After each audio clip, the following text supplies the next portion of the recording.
的敬拜啊，不但专业啊，而且精心啊，而且用这个生命在敬拜。大概这2个礼拜我们没有去永安没有去退休会，专门在敬拜，专门在家里很多的练习哈，愿神祝福。感谢神。我今天要和大家分享这个主题啊，愿神点赞。这个我突然这么想到这个主题呢，因为你知道这个现在我们科技的通讯越来越发达，我们每天我们在网络的通讯，我们的手机里面有很多的信息传给我们的时候，我们会点赞啊，有很多的这个信息啪啪啪啪发出去。有一次我的孩子他发了，他说我今天38度8，这下面有几个人点赞，我说我发生病了你还点赞心里面给他们反弹。所以后来给我在思想，其实今天真的是我们的人的点赞，人在使用现代化科技的时候，我们的感情的表达，真的是已经失去了原来的意义，是真是假，已经好像不太清楚了，已经到了一个这个模糊的状态里面，人与人之间的那种的感觉，很多的时候我们不知道是真的是假的不要说欺骗了当然是因为是假的才有欺骗，所以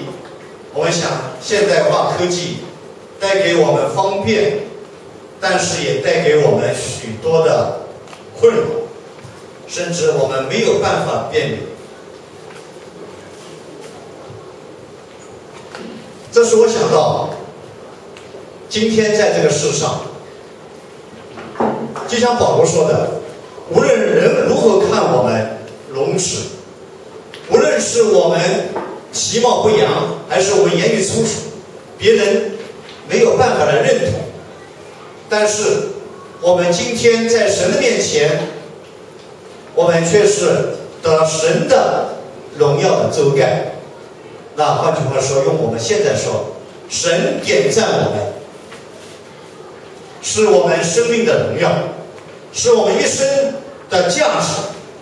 阿们。所以今天我想在分享这个主题之前，因为我最近在这个电脑当中，可能这个事情已经我记得好像当时的时候发生在河南的这个叫做邓州市吧，邓州市有一位公安局长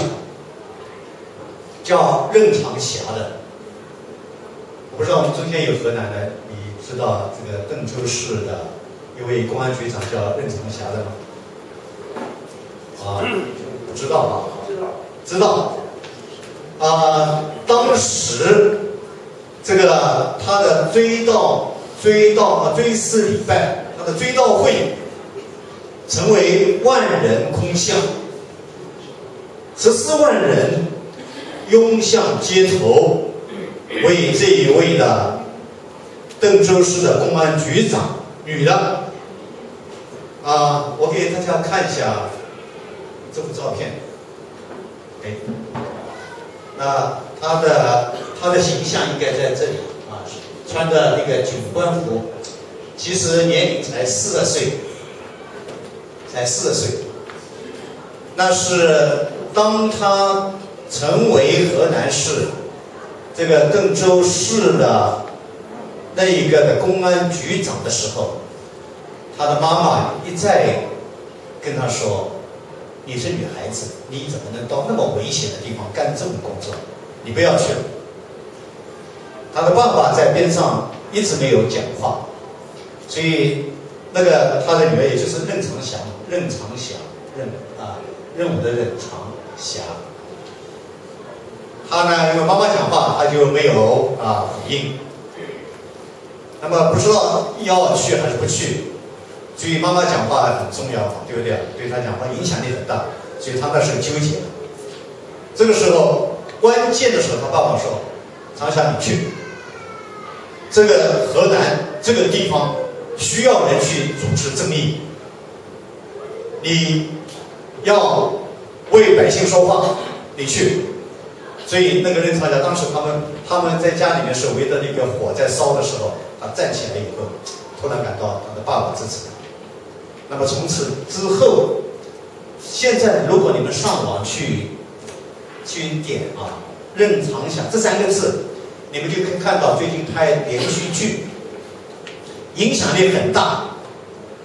这个任长霞是最后是在办案的过程，在路途当中发生车祸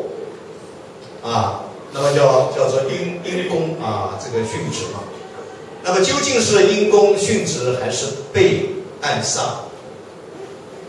这个就一直就没有后来的后续的结果，因为他办了很多的案子，他这个铲除了很多在这他周围的，他包括公安局内部的，包括在外部的那种刑事案件，他真是全力投入，而且竟然有人把钱直接交到他的手中，支票开在他手中的时候，那真是把他当作证据，直接把那个人就地这个就把他这个逮捕。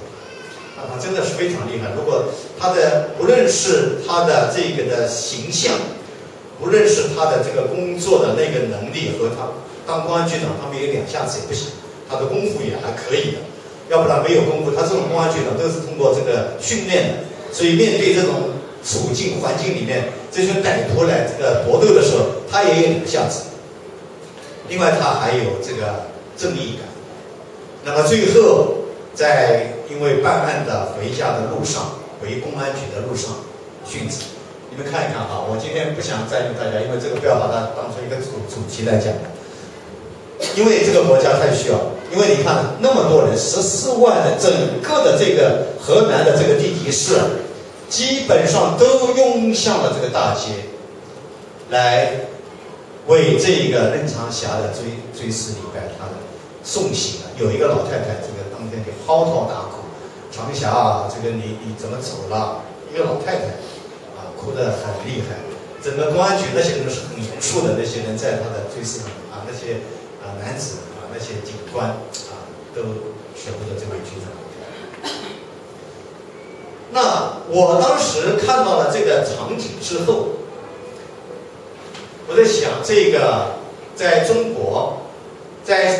除了毛泽东的时代对毛泽东有这样的一种的很多人去纪念到这个不同的灵堂就为这个一位伟大的领袖，当时从伟大的领袖逝世的时候嚎啕大哭。大概从此以后，76年之后，大概我没有看到过这样的一种场景。我不知道你们看到过，如果有一个追悼会，像这样的追悼会变成了整个是万人空巷，因为它是一个地级市嘛。既然有那么多人出现在这大街上，那么多人拥挤在大街上的话，可见这个人在人们的心目当中是有相当的地位，人们感激他，人们纪念他，人们也为这一位的公安局长可以主持公义的这样的人真的是在这个在他临别这样的一种追思会上面，表达老百姓对他的那种的追思和那种的感情上的一个表达。我当时有一个念头，就想到他在河南，他不知道他信主了没有，他是不是一个信主的人？但是我想他不可能，因为当官的人不太可能是信主的人，大概是这样，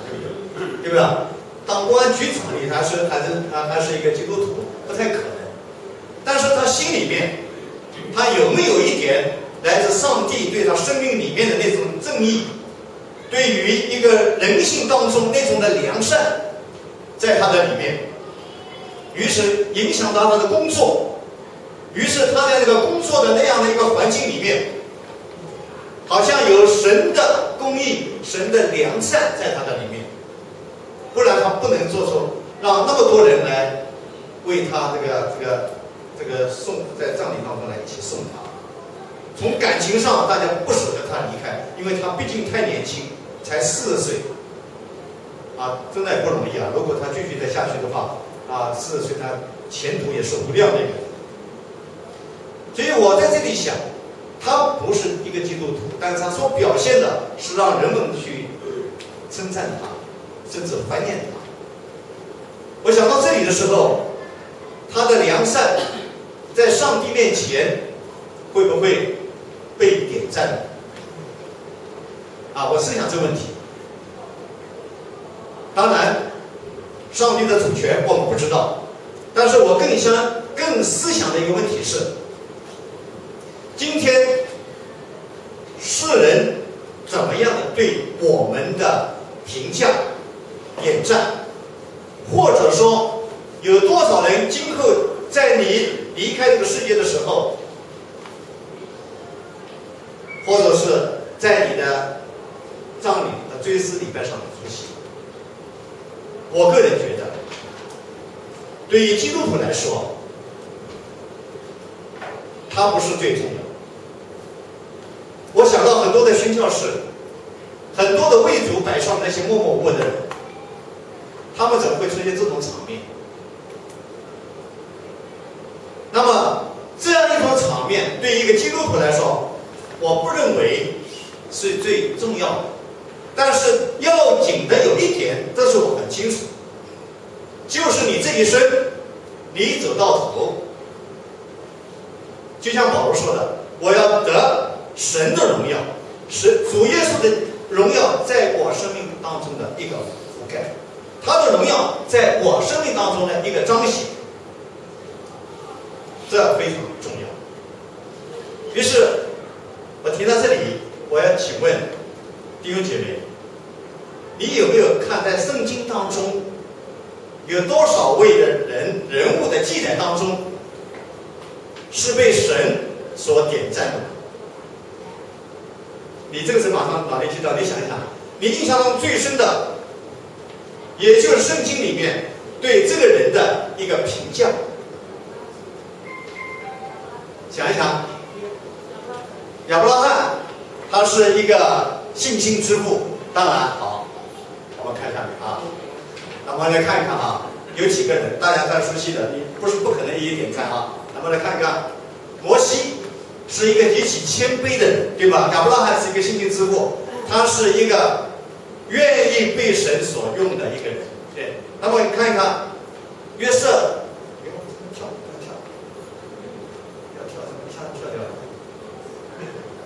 约瑟是一个多结果子的人，对吗？是在雅各在最后为他儿女们一起祷告的时候，说雅各是一个多结果子的人他是在泉水帮的一个侄子。大卫是一个合神心意的人，路德是一个贤德的妇人，对吗？所以你想用他的名字叫路德记，用这么一个来写他的这个诗篇用其他的来有这么一卷书来写路德，可见路德是一个贤德的妇人，也成为今天我们说在当时40世纪那种兵荒马乱，在那种的混乱的没有王的时代里面，路德这样的人，一个人愿意敬畏上帝，成为一个在家中里面一个贤德的妇人，特别被点赞我觉得这一卷书突然在这个旧约里面很早的就出现在那里面，那肯定是被点赞。后来在希伯来书的第11章里面有许多的信心伟人，那这个其中包括亚伯拉罕拉赫也在包括基甸包括了这样我想这个耶户那个亚尔那些的所谓的那些士师们，都在这一个的信心伟人的那里面。好，那么我今天的主题不会说这里面被点赞，今天我要给大家说一个人，大家可能已经知道今天我要说的这个在使徒行传里面的这一位的巴拿巴。今天刚才我们在读这一段经文的时候，巴拿巴是唱城市的在讲话的那一位刚才我们在读这段经文的时候，大家知道，巴拿巴有一个这个巴拿巴是一个好人，对不对？一个圣灵被充满的人，称他为是好人。你想这几个字用在他身上，肯定就是被神所点赞。他是一个好人，大有信心，被圣灵充满的人。那么，请问，巴拿巴这个人，今天我们读《使徒行传》，他在什么地方值得今天我们说被神点赞，或者我们今天来认识巴拿巴的时候，巴拿巴他有什么地方值得我们今天我们在教会或者在我们基督徒的生命当中来学习巴拿巴这个人？可能巴拿巴这个人对于我们今天说许多要效法的使徒，像保罗像摩西、亚伯拉罕、大卫、约瑟这样的人，我们太熟悉了之后，包括彼得在整个使徒行传里面彼得的影响力也可能大过巴拿巴。那不要说保罗了，而正是这个巴拿巴，但是今天确实在我们今天在学习圣经，我们今天我们在神学上，我们去了解巴拿巴的时候，站在我个人的理解，在读经的心得上，我确实对巴拿巴这样的一个人给予相当的一个敬佩，或者我也认为，今天我在分享这个信息的时候，也是我个人认为，巴拿巴他是一个值得我们在成圣的道路上，再说一遍，在成圣的道路上，值得我们效法的一个榜样。我曾经说过那篇信息，也就是说，我们像彼得说的，我们有了信心要加上德行，有了德行要加上知识，有了知识要加上节制，有了节制加上忍耐，有了忍耐加上前进，有了前进加上爱弟兄的心，有了爱弟兄的心要加上爱众人的心的时候，我发现巴拿巴他却是在这个成圣道路上，他每一点他都体现，他都是我们学习的榜样。我想在这个时刻，首先我来给大家讲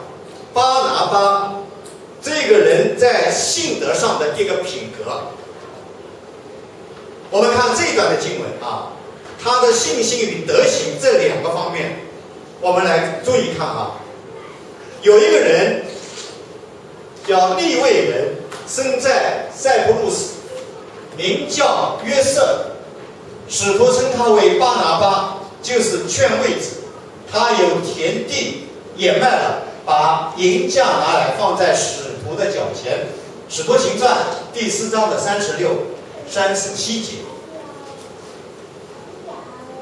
这里面告诉我们一个很重要的一件事情：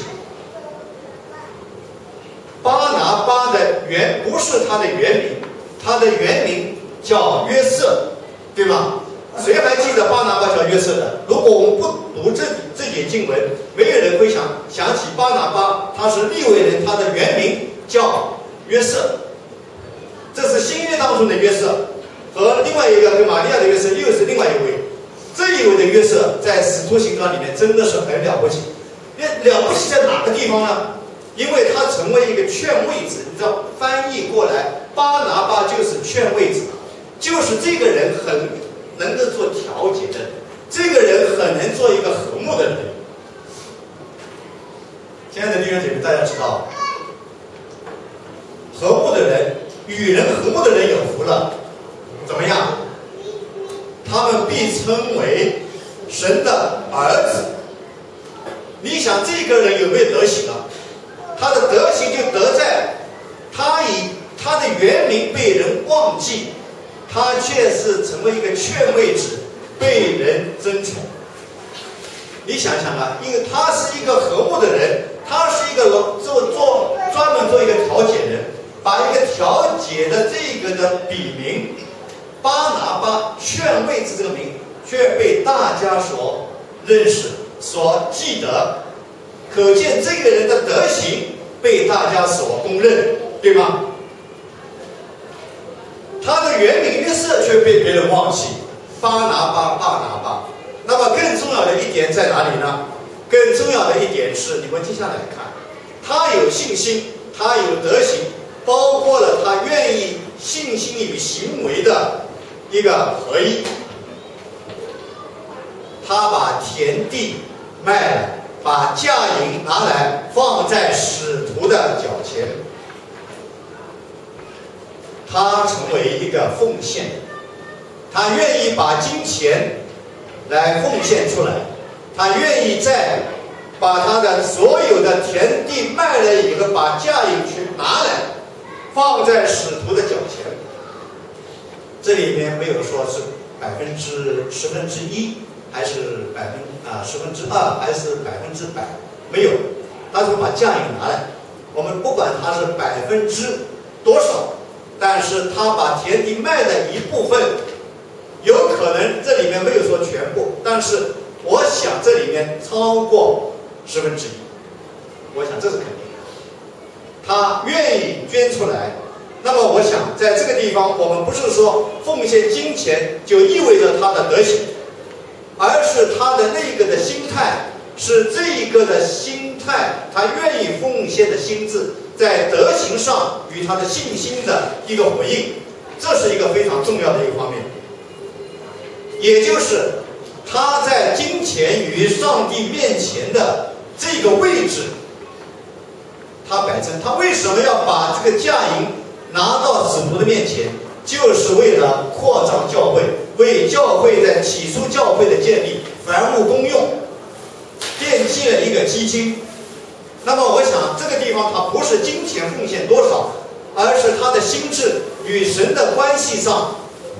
他的一个操守与他的一个位置的摆正。所以我想在这个方面，它体现在信心与德行上。我们相信神会纪念。那么另外我们知道有2位这个7红圣灵的那么后来被圣灵所击杀的。那么我看到，如果说那个2位被击杀的，那么我们从这里来看这个的约瑟的时候，这个巴拿巴的时候，那我也估计他应该是全部的摆上。我也估计他应该是全部的摆上。所以我想，这是一个巴拿巴在我们今天成圣生命上，他在信心与德行上给我们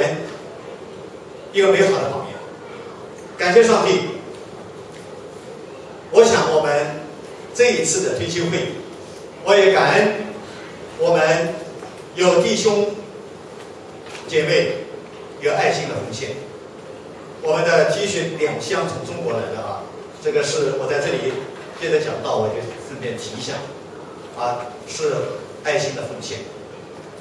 我们的 T 恤是有弟兄来奉献。那我感觉到真的是也感恩。我想我们在我们中间的弟兄姐妹，我们是有德行有信心的，因为我们从起初我们教会的建堂，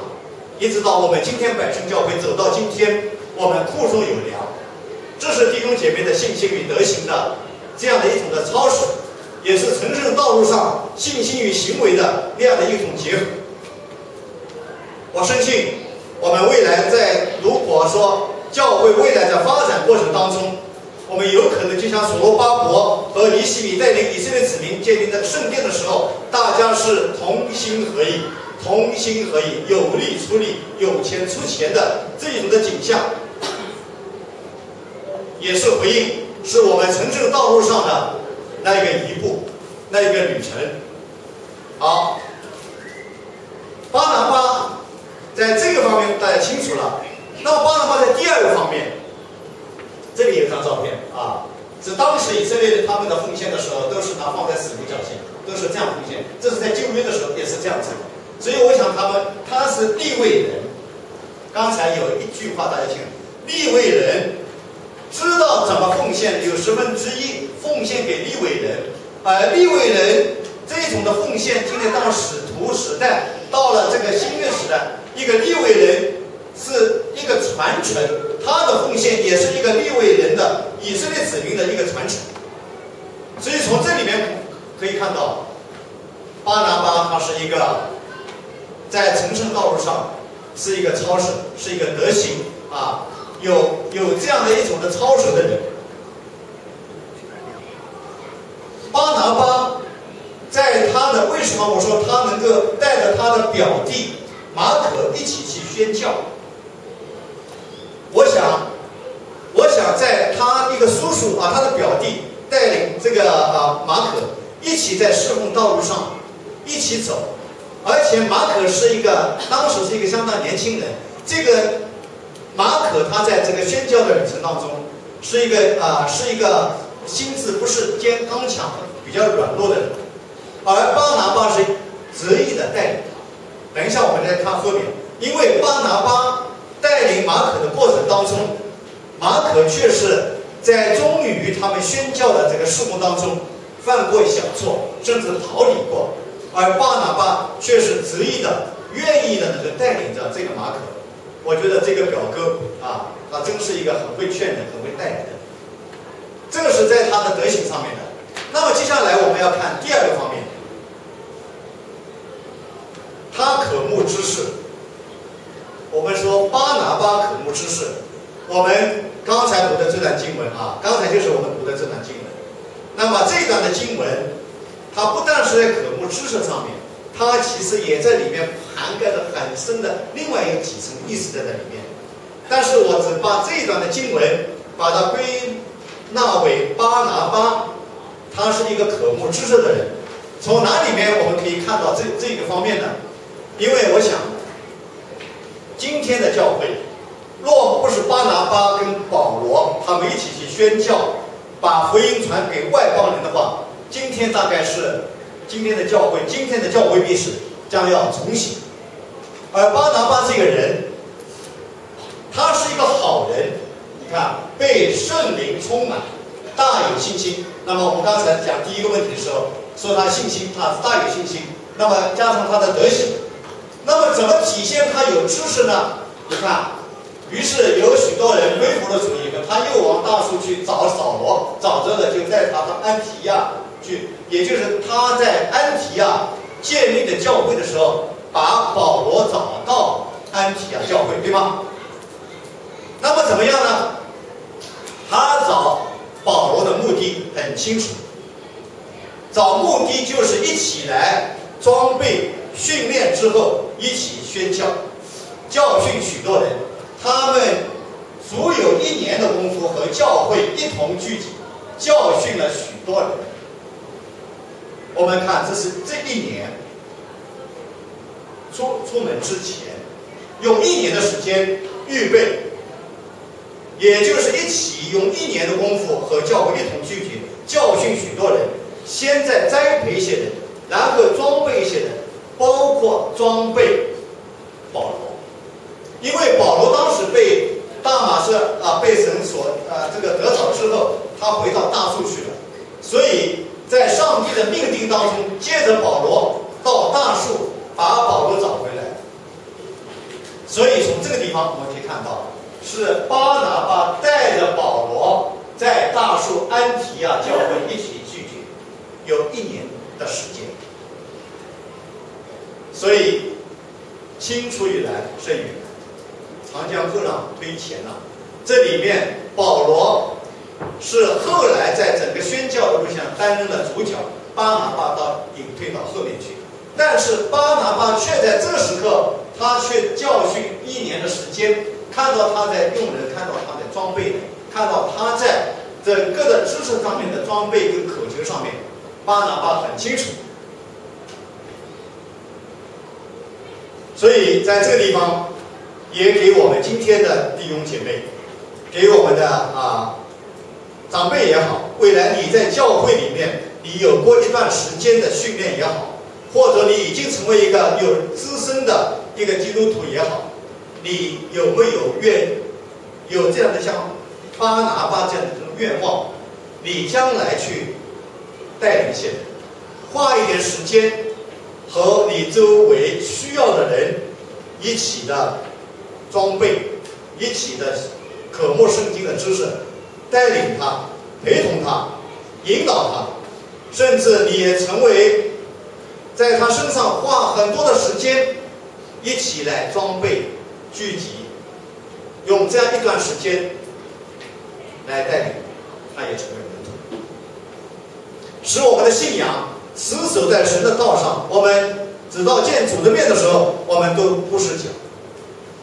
说到这里的时候，刚才我在主日学的时候，我刚才说，我跟这个星期从退休会回来以后，我跟他有一次的交谈，他也主动要来找我，说牧师，我有想跟你沟通一些事。我说好，我答应。其实我说那天头痛，感冒了一点，我说约你什么时间方便我就跟你去。我们一起谈信仰，我们一起谈对教会、对一些真道上的认知。我觉得你在真道上，我们不单是你，我说我们一起都要长进。我们需要在真道上不断的来追求，而不断的追求上，我们更在德行上，我们需要操守，我们需要言行一致。因为你的信仰，你如果在德行上，如果两者分开的话，你就会走偏。所以这个信仰带给我们一生走在神的公义的道上。最后，我就跟他说，我还是期盼我们在一起在这样的一个过程当中一起来领受，希望未来神更加的使用你也是一个追求的人，希望你未来更多的追求。最近一段时间不在我中间所以我觉得有时间弟兄姐妹也为他祷告。更有意思，我们在你知道这个我在我们退休会之前我参加了这个安民跟陈爱的安民享受在这样的神同在的过程当中，我们那天参加他的这个女儿的那个他是这一个仪式，还不是结婚典礼，他是一个那个注册领取那个结婚证注册的一个典礼，所以在他们的这个教会举行令我感动的有一幕是他的女婿刘礼在众人面前做了一个表示，他和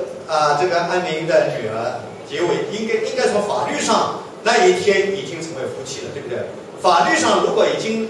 成为夫妻的话，也就是意味着他们可以进行他们的私生活，或者是法律上已经合同，应该可以或者说是这个性生活，这个已经法律上不违法，对不对？不过那一天，这个他的女婿刘磊说，他说我们在正道上建立，他说我们决定在婚礼举行之前，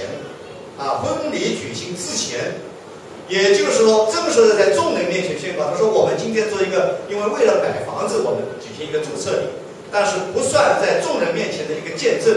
所以我们决定现在在房子还没拿到，在没有举行婚礼之前，我们决定还在分居。我们向大家保证，我们没有过性生活，这样的一个日子。我们直到那一天举行婚礼之后，我们才在一起。我觉得这也是我觉得安民也许是陈爱在家里对这个孩子的教育，也是他教会里面可能另外让这两个孩子明白我们的婚姻未婚这个同居是不好未婚这个我们在这个过程当中需要有一点的操守，这也是建立在一个真道的知识上。所以我们觉得为我们在座的弟兄姐妹要感恩的一点，如果我们在真道上建立了，我们在行使为人，我们在真道上建立之后，我们的信心与德行一定是神会点赞。神点赞是对我们未来，不是我们今天我们说在手机里面一个点赞就发个信号，神的点赞它是奖赏，但是我借用了点赞两个字，他会奖赏，他会喜悦我们的行为。那么巴拿巴我们看到他渴慕知识，那么我想他在追求这一方面知识引导他去教训人，知识引导他去建立他的教会，这更重要。那么接下来我们看到，我们知道我这个地方为什么要用一个巴拿巴宣教学院？因为我们对巴拿巴这个宣教学院可能不明白，因为巴拿巴这个人是重视、渴慕、追求真理知识的人，因此许多神学院用巴拿巴这个名字，我想这个就是这个意思。巴拿巴宣教学院，因为巴拿巴他是一个宣教的一个开路先锋，因为巴拿巴他是渴慕知识的一个代表人，所以现在我们很多的这个学院就用巴拿巴宣教学院，巴拿巴神学院也有，巴拿巴或者培训中心所以这个名字用的很多。当时我们觉得发现有意思，但是我们通常起名字的时候取大卫的、约瑟的、彼得的，这个名字很多，但是取巴拿巴的不多其实巴拿巴这个名字其实是一个劝慰字，是相当好的。而巴拿巴是一个成圣当中是一个典范的人，我觉得有机会，如果我们的孩子将来有人叫巴拿巴，我觉得不错。只是中国的这3个字放在一起比较多，可能没有这样的一种的名字，但是这个意思其实是很好。那么巴拿巴接下来他有节制忍耐这个方面。我们知道在经文的15章的37到41，来我们一起来读一下这一段的经文好不好？我们读一下这段经文，我们一起同说这里读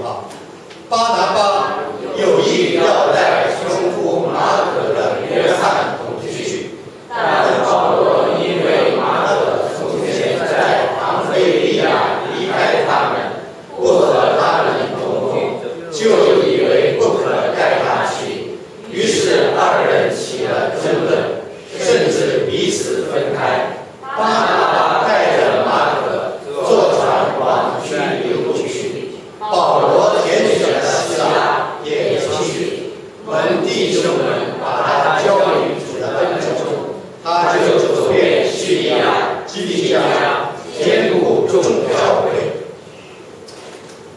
你们发现，巴拿巴在这个时候，不是因为巴拿巴跟保罗直接的他们的冲突，是他们冲突的一个焦点是什么呢？是因为这个叫约翰的这个马可，之前他们有过第1次宣教，那么他们这个时刻来到了第2次宣教要出去的时候，你看巴拿巴他仍然要带他表弟去宣教，也不因为马可也这个约翰他曾经离开过他们。你看，从前在庞菲利亚离开他们，不和他们同工。你知道这种事情的话，有时候想起来这个人很讨厌。这个我们好好的在一起同工的，我们一起走在路上同甘苦共患难，对不对？那么这个马可在路上，他不知道出于什么动机，有可能是想家，有可能吃不了苦，有可能是，也可能受不了那个保罗的那个脾气的，也有可能，对不对？那么究竟什么原因不知道，但是呢，他从路途当中离开他们跑了。那么跑了之后，自然到了第2次再要去宣教的时候，这个保罗就不认可，他说这我不带他去，你要带你带，我不带他。为了带不带马可，本来他们在一起的，后来因为这个马可这个他的表弟，因为前面一件事情，他们2个人就起了争论。一个是要带，一个不带，那么同工厂这样的情况下产生了一种张力的时候，我觉得在这件事情上，巴拿巴是忍耐了保罗。本来应该在这件事情上，你知道，巴拿巴他是安提阿教会的主任牧师，他既然把保罗带过来，对不对？在大树训练，然后你在安提阿教会里面一起带领出去宣教。从某一个角度上来说，保罗应该听巴拿巴的，但是保罗在这个时候，他去跟巴拿巴的争起来以后，彼此就分开。那么这个中间就是因为马可的问题，所以分开之后，巴拿巴仍然带着马可，保罗呢拣选了希拉，分兵两路，他们一起走不同的宣教道路。但是也感谢神，因为他们这次的纷争，他们在不同的地方，后来他们有回合，后来保罗又接纳了马可，后来巴拿巴又和保罗他们又在一起。那么在这个过程里面，我们就发现他们虽然有不同的意见，有过纷争，可是他们能够彼此的接纳，彼此的忍耐。巴拿巴对于马可他本身不因为这个年轻人过去犯错，对他有个宽容之心，相对于保罗说，他更有节制，一种忍耐的那种的美德。那最近想到这里的时候，我想巴拿巴的生活上，我想他肯定也是一个，他既然是一个劝慰者，我相信他不但在事工上他有节制忍耐和同工之间的关系上，他更在生活上，他是一个被圣灵充满的人，他必被生活必被圣灵引导，他的生活也是有节制的。他的婚姻没有提到，但是我相信巴拿巴确实给安提阿教会、给保罗或者与他的同工树立了美好的榜样。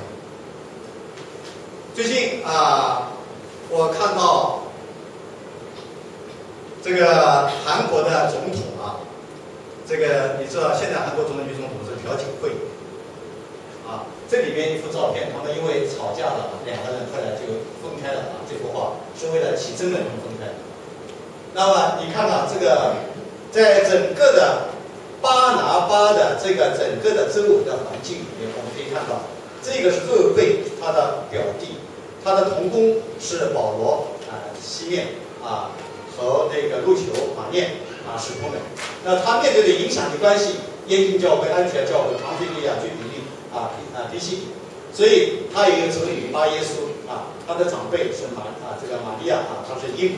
雅加布他的先知，所以巴拿巴我们刚才说他的节制忍耐，他要面对这样的一种关系当中，他也真的是能够站立得住脚。那我刚才说了巴拿巴他在节制忍耐方面给我们，我相信在生活上给我们有一个美好的榜样。那么我刚才说为什么把它引用到我们的生活里面来呢？我觉得韩国总统这个朴槿惠他也是一个基督徒，不过呢后来他写了一幅书法，字我这里可以把它拿出来，他写的其实也是不错现在世界这个他用汉字写的，他写了一句话，我觉得很好他一句话是怎么说的呢？他这样，他这个用书法写的字，他这样写的，他说要走得快就一个人走，要走得远就一起走那我想这是朴槿惠我想他是一个基督徒，他明白在今天的侍奉当中，在今天的教会里面，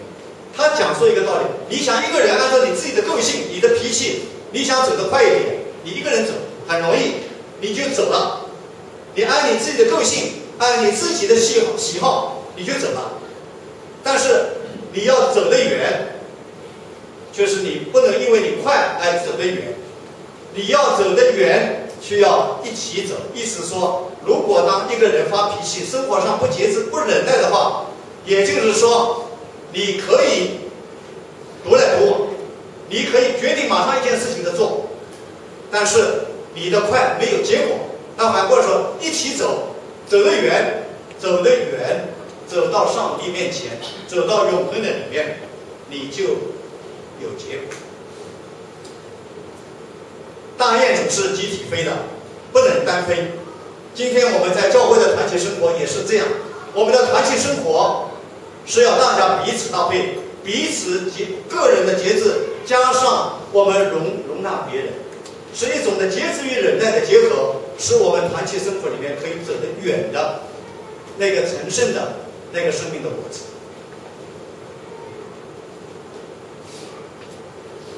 说到这里，我也另外附加一点，在后现代的时代里面，我们真的不太容易接受，我们也很难忍耐。那么刚好是巴拿巴他在整个的宣教旅程当中，给我们看到他面对这么一个复杂的关系当中他却能够站立得住脚。今天安提阿教会是我们今天在历史上整个教会历史当中所被记载。所以安提阿的巴拿巴的这样的一种的节制忍耐的生命，真是我们所要效法，是我们未来我们能够一直走得远，使我们能够和弟兄姐妹有一个美好的团契生活。我们是需要忍耐，需要节制。很多的时候，我们的嗜好是应该节制，包括我们的吃、喝、睡这些方面，我们都需要用节制、用忍耐来使我们的生命走得更远。阿们。我记得黄梅溪的黄梅溪天线会的那一句话，我是其他大概歌词我很难记得住，但是最后有一句话我记得蛮深的。天线会里面有一句最后一句话：“比翼双飞，在人间，对吧？一双飞在人间呐。”但是这句话，我觉得影响这个当时我们的黄梅溪里面，竟然能够使我们能够这样的一种的强调，使我们彼此可以接纳，团契的生活彼此可以走下去，在这个人间里面。接下来我们想看一下顺服与敬谦。那这段经文里面，我们看到他被圣灵差遣下到西流基，从那里坐船到基比路去。于是称巴拿巴为宙斯，称保罗为希尔比，因为他说话的灵舌。那这两段经文给我们看到巴拿巴在成圣的道路上，他的一个敬谦，他的一个生命里面愿意让贤。所以我们可以看到，他被圣灵充满，按着圣灵的引导往这个地方去宣教。我觉得这是他的一个敬谦顺服的表现。另外，我们知道巴拿巴这个宙斯是当地人，宙斯是当时他们希腊里面的一个神，他们称巴拿巴为宙斯是一个神像，称保罗为希尔比。希尔比这个人是很会说话的人，因为这个时候我们可以看到巴拿巴已经把保罗推到前面，让保罗讲道，让保罗这个进行这个宣教，也就是巴拿巴成为保罗后面的一个推手。巴拿巴在保罗的这样的一个侍奉过程当中，他让贤，看到他是这些圣灵的引导，所以感谢上帝。这个我们教会这个奔爱传道我们上个星期这个圣哥也提一下他说我年纪比较年长了，我在做青年团契的施工不太合适，应该推荐一位年轻有为的，所以我们奔爱传道要让贤这就是要推荐给我们现在的青年团契的基贵弟兄，他将是我们未来的青年团的团长借此机会，我们也给他一个热烈的掌声我们也感谢这个奔爱传道在效法我们巴拿巴一样的我们觉得我们有些事情我们不要过半，我们应该把经文推到前面去。我觉得这也是我们像巴拿巴一样，这是一个美好的一个传承。那么你知道，在这件事情上，我看到巴拿巴不仅顺服，他更重要的是，他被差遣受圣灵的祝福，能够愿意谦卑下来。所以从这个方面来看，我们觉得这个巴拿巴在整个宣教的过程当中，他真的是一个敬谦的人。他若不是敬谦的话，他的事工和保罗就不会有今天我们所在的教会。所以我们看到巴拿巴的这种的幕后的推手和作为一个铺垫的这样的一个人物来看，这是我们今天要感叹、我们要赞赏的地方。好，说到这个爱弟兄的心，那我想刚才就可以证明他去爱这个保罗，把他从大树找回来。你知道这里面有一个什么样的一个原因吗？巴拿巴他为什么爱弟兄？里面有一个什么原因？我们一起读：扫罗到了耶路撒冷，想与门徒结交，他们却都怕他，不信他是门徒，唯有巴拿巴接待他，领去见使徒，把他在路上怎么看见主，主怎么向他说话，他在大马士革怎么奉耶稣的名放胆传道，都述说出来。于是扫罗在耶路撒冷和门徒出入来待。这里面给我们看到，我们很多的时候，大概不会像巴拿巴这样，能够有这种的果敢的，当别人不接纳的人，我接纳。因为你在这里看，大家他们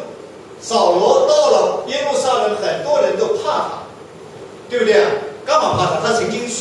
他是一个迫害基督徒的人，他曾经是犹太教的一个头，去害基督徒的，做一个打手的人。当然，人们记忆犹新，你这个人突然怎么变过来？没人相信他，今天他改变。但是扫罗这个巴拿巴就是爱这个爱巴拿巴，爱这个保罗。巴拿巴接待他，领去见使徒，以巴拿巴的身份，以巴拿巴的权柄，去向使徒们介绍。从此以后，他们可以彼此来往。而且和保罗一起宣教。说到这里的时候，我想有一个小的故事是这样说的。这个，因为你比如说，如果说你和这一个的巴拿巴，如果你和一个保罗大家讨厌的人在一起，你会感觉到累不累？或者巴拿巴要承担很大的一个责任。那么在这个时候，有一个小故事，大概可以这样说明这个问题。他说，有一个西方的宣教士到中国的时候，看到有一群孩子在那里玩，他稀奇，他有一个孩子，他背着一个婴孩，仍然在玩的时候是那样的自如。我曾经我17岁那年，我去那个农村的时候，当时我大概干了1年，我第2年的时候呢，我当民办教师。然后呢，到了一个很破的一个破房子的一个学校里面去教课。那天我觉得很奇怪，来了一些学生那么有的呢是拿着这个镰刀背了一个箩筐来的，有的呢拉着一头牛在外面，然后再进教室。其中有一个小女孩呢，她背了她的弟弟背在后面。我记得这个故事刚好是我当年我也问过的，我就问那个男孩，我问那个女孩，我说你来上课就来上课，你干嘛还背着这个你的弟弟来一起上课，不累吗？那个女孩后来她怎么说？她说他是我的弟弟，我背着不累。那个姐姐就说他是我的弟弟，他不是我背的一块石头，他是我的弟弟，我妈妈我爸爸做工没办法照顾他，所以只有我来背着他来一起上学。所以我印象很深，就是在这个地方给我们看到，就是我们能够说，在弟兄大家和睦同居，彼此当代的时候，巴拿巴就不因为保罗变成他的残累，他不会累。那么接下来不但是一个爱弟兄的心，我们也看到保罗从大树把他巴拿巴从大树把他找回来，这幅场景我的艺术家画的实在太好。你知道，从他的安提亚到大树，我看了一下地图，是相当远的距离。巴拿巴到大树，保罗的家乡，一路风尘仆仆的把他带到安提亚教会。这个过程当中，我们看到保罗是多么的爱他的弟兄，他知道保罗是被上帝所使用的一位弟兄。所以我们看到这里的时候，我们期盼我们也有这种彼此担待的这样的一种心。那么接下来，最后，我刚才给大家注意到了你们大概也没注意到，我从前面说有信心到德行，到节制到忍耐，到敬谦，接下来爱弟兄的心。那么他爱众人的心体现在什么地方呢？我们来在最后我们看这一段的经文。因为了隔离的事情，为了因信称义的教义，所以当时的时候，你看在使徒行传的时候，你看15章12节的时候，我们大家一起来读一下这段经文众人都默默无声，听巴拿巴和保罗述说神借他们在外邦人中所行的神迹奇事。但保罗和巴拿巴仍住在安提亚，和许多人一同教训人，传主的道。门徒称基督徒是从安提阿提走。那这个地方是在这个什么地方呢？因为当时的时候，关于这个有几个这个他们在这个安提阿教会的时候，因为有几个人下来，有几个假的基督徒下来说要称义就要隔离，所以他们就在这个地方和他们争辩。在这地方争辩了以后，他们又受教会的差遣以后，到耶路撒冷，在耶路撒冷的会议上面讲述关于因信称义的事情。所以他们在这个方面，我们看到今天在因信称义上，巴拿巴和保罗他们是真的是为教义奠下了相当的基础。后来他们在这个耶路撒冷的会议上再次强调，我们不是因行为称义，不是因隔离称义，而是因信称义。那么说到这里，我想我在山西的时候，我放百年殉道学，我一直对这里面几段话非常的让我感动，也非常的说，今天我们说爱弟兄的心，爱众人的心，怎么一个爱法？有时候我们会把它宗教化，有时候我们会把它看成是一种的教条教义，而在实际生活的里面又会怎么样呢？我这个时候，我想我要请莹姐，你把下面的每一段的遗言理念，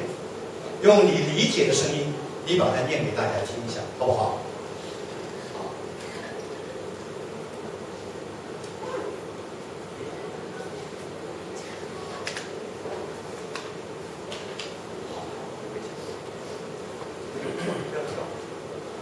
不要跳，这是第一段啊，第一段啊，好，你可以念。虽然我的生命短促，但我没有后悔到中国来，因为这已成就了主的旨意。唯有主才能救我们。假如主让我们用死来荣耀他，请把我们看为在主前一群带我去到将来。虽然我的生命短促，但我没有后悔到中国来，因为这已成就了主的旨意。唯有主才能救我们。假如主让我们用死来荣耀他，请把我们看为在主前来一群带着殉道者冠冕的人。下面的这个就是这个我们成功逃生的机会微乎其微，但我们已视死如归了。若主嘱咐我们，当乐意把生命献上，全体宣教士都同处危难中。倘若我们无一生还，将来必定有更多的宣教士来代替我们。亲爱的朋友，请别忘记为中国信徒代祷，求神使中国信徒在那可怕的黑暗中成为火热璀璨夺目的火炬，把福音传向全中国四方传扬。愿神因基督赐福于你。理一下，我来让聪聪来理解的人好看啊。因为我觉得，我们说今天爱弟兄、爱众人心，看到这些宣教士曾经在中国的山西为主殉道，而他们的心、他们的感受，以至于他们生命摆上的时候，他们是怎么样的一种的立场和那种信仰上的认知。我请聪聪来。亲爱的，多亲近主，少抓住世界。除他以外，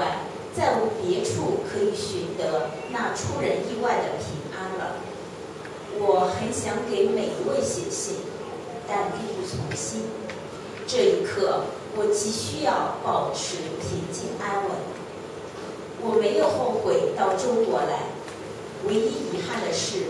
我只做了这么一点点。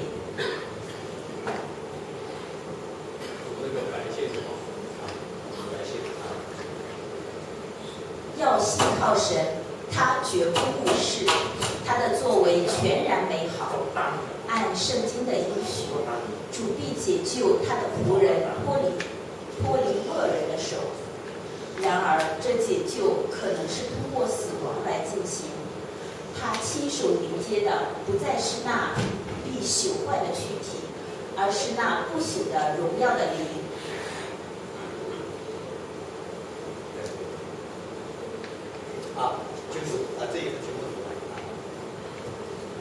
这是中国一个可悲的时刻。假如宣教士全体遭难被屠杀，那必会对中国教会引起超乎寻常的推动作用。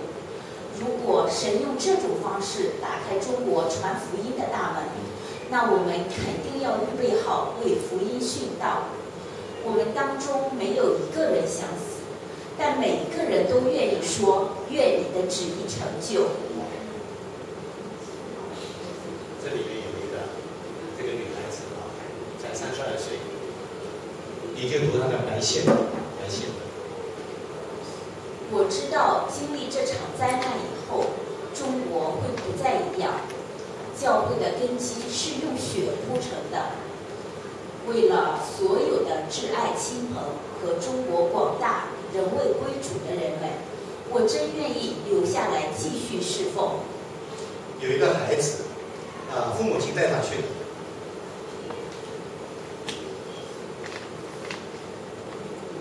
这条路足以走过，在他那里绝无黑暗。他把我们放在他的火炉里，希望我们仍能赞美他。神的路最美善。以前我信这话，是因为主曾这样说；现今我信，则因为我却是如此经历。好，我们看到这几张的这个照片里面，这个幻灯片里面，这几位宣教士所说的话，我想我们知道他们用生命的血成为一个血种。今天我想为什么今天山西教会那么样的兴旺，也使我们亲眼看到，在山西的这片土壤上，是因为当年是他们爱众人的心，因为他们的血种撒在了山西。这是1900年义和团运动的杀害他们的时候，包括了这一位小孩子。这个小孩子在临终的时候，他这个时候才应该我想几岁啊？12岁。那么这个孩子，你想他有一个近亲的后代，这个孩子他说，在英国我们不可能成为殉道者，在中国父母和我们都可能成为殉道者。所以这个在山西太原的这个毕汉道牧师，最后他说，100年后我们怎么能够衡量在我们这里所投资的生命和劳力呢？我可以忠诚地说，因为得着侍奉主基督的机会，我每天倍觉感恩，并且深信这是度过此生最踏实的睿智的方式。那我想巴拿巴今天所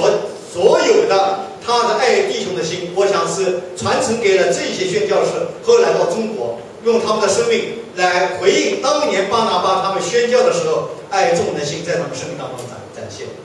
所以我想看到这些宣教士，这是我们说今天爱众人的心是这样来体现的。那最后我要给大家再看一幅，我那天看到这幅照片我也很惊叹。那么今天你不知道在世界上可以说在这个大家都知道，可能是说赵荣基的教会最大的，对不对？容纳大概12000人。你们知道在中东的在一个洞穴里面可以容纳多少人的教会吗？是今天称为世界上最大的洞穴的教会，在中东埃及么你想有多少的宣教士到了穆斯林的国家，到了中东这个地方传福音，而使今天的教会是那样的兴旺？我们来看一看这幅照片，大家看一下啊。因为我不看这个照片的时候，我也不能相信，今天你说中东最大的教会是这个马卡田山叫圣西蒙教会。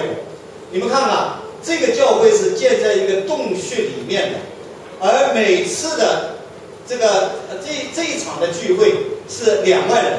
那么他每天的聚会是7万人的聚会，在这个里面是世界上中东最大的教会，也更是全世界最大的一个洞穴教会。其中有许多的精美的这个雕画覆盖在洞穴的这个画面里面，有许多的那种呢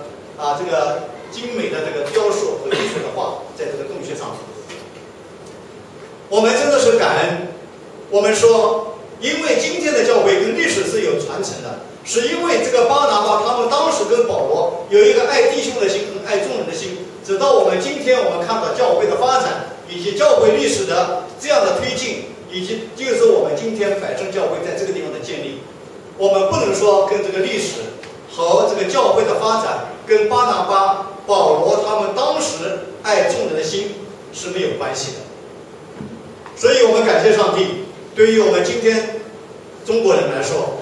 也正是这一次退休会当中苏牧师最后跟我们这样的勉励。他说我们有上帝的呼召，也就是有爱弟兄的心。他说那个旅程，也就是说呼召加上旅程，等于是我们在命定当中，我就把他那个旅行看成是说，你有爱弟兄的心是在一个行为上的，是走出去的那个行动，那个呼召加上行动，爱弟兄的心就是上帝的命定。阿们。所以我要在这里说，我深信巴拿巴爱众人的心，他必然使我们在上帝面前被点赞，被上帝所奖赏。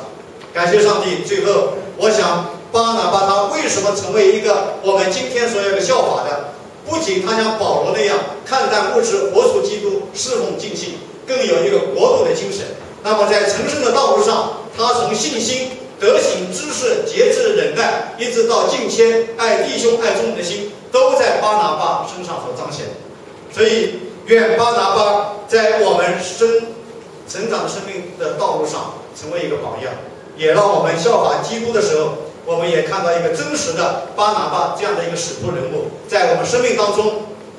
成为学习的榜样，以至于神对我们未来生命的一个点赞。阿们。我们一起祷告。主，我们感谢你。